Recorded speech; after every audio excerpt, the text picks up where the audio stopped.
चांदवड तालुक्यातील हिवरखेडे येथील शासकीय मका खरेदी केंद्रावर झालेल्या गैरव्यवहाराबाबत चांदवड तालुक्यातील स्थानिक शेतकऱ्यांना टाळत या ठिकाणी निफाड तालुक्यातील काही व्यापाऱ्यांची व फार्मर प्रोड्युसर कंपनीची दलालांमार्फत मका या ठिकाणी खाली होत असल्याचे स्थानिक शेतकऱ्यांच्या निदर्शनास आल्यानंतर स्थानिक शेतकऱ्यांनी प्रहार जिल्हा प्रमुख गणेश निंबाळकर यांना ही गोष्ट लक्षात आणून दिली आणि गणेश निंबाळकर ह्या सदरील सेंटरवरती जात सखोल चौकशी करून त्यांनी स्थानिक प्रशासनाला ही माहिती कळवली असता स्थानिक प्रशासनाचे काही अधिकारी या ठिकाणी जात पंचनामा करत आणि त्या ठिकाणचे असलेले 5 ट्रॅक्टर तहसील कार्यालयामध्ये त्या ठिकाणी जप्त करण्यात आले होते आणि ट्रॅक्टर या ठिकाणी उभे असताना गेल्या 15 तारखेपासून कुठलीही हालचाल व संबंधित जे या ठिकाणी अधिकारी आहेत त्यांच्यावर कुठलाही आणि संबंधित जे लोक आहेत संबंधित ज्या प्रकरणी जे दोषी आहेत त्यांच्यावर कुठलीही कारवाई न झाल्या कारणाने गेल्या 15 तारखेपासून गणेश निंबाळकर या गोष्टीचा पाठपुरावा करत होते आणि त्याच संदर्भात काल संध्याकाळी प्रहार संस्थापक बच्चू कडू यांच्यासोबत असंख्य शेतकरी घेऊन प्रहार जिल्हा प्रमुख गणेश निंबाळकर थेट येवल्याच्या प्रांत कार्यालयावर धडक मोर्चा घेऊन देखील गेले होते आणि या संदर्भात बच्चू कडू साहेबांनी थेट कृषी मंत्र्यांशी संवाद साधत या ठिकाणी अनेक तोडगा काढण्याचा प्रयत्न देखील केला आणि त्याच संदर्भामध्ये आज चांदवड देवळा विधानसभे मतदारसंघाचे आमदार डॉक्टर राहुल जे आहेर यांनी विधानसभेच्या पटलावर हा विषय मांडत लक्षवेधी मांडण्यात आली आणि या लक्षवेधीमध्ये सखोल हा जो गंभीर प्रकाराबाबत वाच्यता करण्यात या ठिकाणी आमदार राहुल आहेरांनी केली आणि या संदर्भामध्ये ही घटना महाराष्ट्रभर कशी चालते हे पटवून देण्याचं काम आमदार राहुल आहेर साहेबांनी या ठिकाणी केलेलं असून त्याच संदर्भामध्ये अन्न व नागरी पुरवठा मंत्री छगनजी भुजबळ साहेबांनी देखील या संदर्भामध्ये उत्तर दिले असून त्या ठिकाणी संबंधित अधिकारी जे कोणी यामध्ये सामील आहेत ते शेतकरी असो किंवा अधिकारी असो त्यांच्यावर फौजदारी गुन्हा दाखल होईल असे आश्वासन या ठिकाणी दिले आणि संबंधित जे अधिकारी आहेत ज्यांनी कामामध्ये दिरंगाई केली आणि संबंधित प्रकार डोळ्यासमोर घडत असताना देखील काही पैशांच्या लालसे पोटी किंवा राजकीय दबावापोटी या ठिकाणी गुन्हे दाखल केले नसल्याचे निदर्शनास आल्यानंतर या संबंधित अधिकाऱ्यांवर देखील फौजदारी गुन्हा दाखल होऊन निलंबनाची कारवाई करण्यात येईल असे या ठिकाणी विधानसभेच्या पटलावर मांडण्यात आणून ही गंभीर बाब विधानसभा अध्यक्ष श्री संजय मुकुंद केळकर यांचे समोर प्रस्ताव मांडत आता संबंधित कोणाकोणावर या संदर्भामध्ये गुन्हे दाखल होतात व शेतकऱ्यांना कसा न्याय मिळतो हे देखील बघणे महत्त्वाचे असणार आहे। काय घडले व कसे विधानसभेत मांडण्यात आले आता आपण बघूया थेट प्रबंधभूमी महाराष्ट्र न्यूजवर लाईव्ह। साहेब लक्षवेधी क्रमांक 4 मुळात तर साहेब ही लक्षवेधी मका खरेदीच्या शासकीय हमीभावाने जी मका खरेदी आपण राज्यभर राबवतो आणि त्याच्यामध्ये झालेल्या ह्या कथित पूर्ण गैरव्यवहाराची मुळात ही तर पणन विभागाकडे जायला पाहिजे पण तरीही मला वाटतं माननीय भुजबळ साहेब ज्येष्ठ मंत्री आहेत त्यांच्या अन्न नागरी पुरवठा विभाग हा पण त्याच्यातला एक भाग आहे। साहेब या 15 तारखेला माझ्या चांदवड तालुक्यामध्ये हिवरखेडे ह्या मका खरेदी केंद्रावर बाहेरच्या तालुक्यामधनं जवळजवळ 5 ट्रॅक्टर ट्रॉल्या हा मका आला आणि त्या मक्याबरोबर शेतकरी नसून फक्त ते ट्रॅक्टर ट्रॉली घेऊन येणारे जे काही तिथले वाहन चालक होते ते होते आणि ह्याच ट्रॉलीमध्ये आश्चर्याची बाब म्हणजे शासनाने मका खरेदी करण्यासाठी जे काही बारदान म्हणजे ज्या गोण्या पुरवल्या जातात या गोण्या मोठ्या प्रमाणामध्ये आढळून आल्या।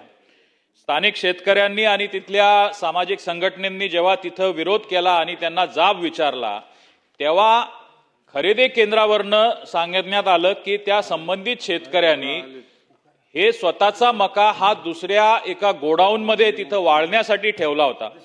आता मुळात ज्या शेतकऱ्याचा हा कथित मका सांगितला जातो त्याचं गाव ह्या मका खरेदी केंद्रापासून 4 ते 5 किलोमीटर अंतरावर आहे आणि हे गोडाऊन जिथून हा मका आला हे गोडाऊन 20 किलोमीटर अंतरावर आहे। आता कुठला शेतकरी असा दुसऱ्या तालुक्यामध्ये तिथल्या गोडाऊनमध्ये आपला शेतमाल हा सुकण्यासाठी ठेवेल आणि त्याचबरोबर या दुसऱ्या तालुक्याचं हे जे गोडाऊन आहे हे युवान फार्मा प्रोड्युसर कंपनी म्हणून आणि ही ग्रीन रिव्होल्यूशन कंपनी जी ही मका खरेदी करते आहे यांच्यामधनं सातत्याने हा मका हा शेतकऱ्यांचा नसून या मका खरेदीदार जे व्यापारी असतात किंवा यांचा आहे हा खास करून आरोप इथल्या शेतकऱ्याचा आहे।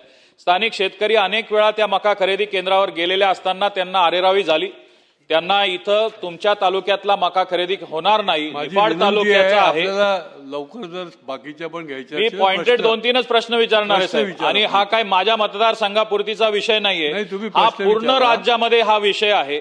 याच्यामध्ये हा मका व्यापाऱ्यांचा मका मोठ्या प्रमाणामध्ये मका खरेदी केंद्रांवर हा खरेदी होतो. बिचारा शेतकरी आज मका बाजारामध्ये 1400 रुपयांनी विकला जातो आणि शासनाच्या हमी भावाने 2400 रुपयांनी घेतो आपण. या लालसेपोटी बिचारा शेतकरी व्यापारी त्याच्या नावावर मका विकतात आणि त्या शेतकऱ्याला फक्त काहीतरी तोडकी रक्कम देऊन 50-100 रुपये पर क्विंटल देऊन त्याचा वापर त्याच्या सातबाऱ्याचा करता. माजी मंत्री महोदयांना ही विनंती आहे. या सदर प्रकरणी ते 5ही ट्रॅक्टर जप्त झालेत. मक्याच्या गोण्या सर्व जप्त झाल्यात. सन्माननीय तहसीलदारांनी तिथं पंचनामे केलेत. मी स्वतः कलेक्टर महोदयांना भेटलो, तिथल्या डीएमओंना भेटलो, तिथल्या सर्व अधिकाऱ्यांशी चर्चा केली असताना ही सर्व एकमेकांची मिलीभगत वाटती आहे. मला वाटतं आपण सर्वप्रथम यांना आपण लायसन्स त्यांचं तिथं सस्पेंड केलेलंच आहे, पण त्याच्याही पुढे जाऊन या संबंधित सर्व अधिकारी असतील किंवा हे जे ग्रीन रिव्होल्युशन आणि युवन फार्मा प्रोड्युसर कंपनी आहे यांच्यावर फौजदारी गुन्हे दाखल करून आपण चौकशी करणार का? चला मंत्री महोदय.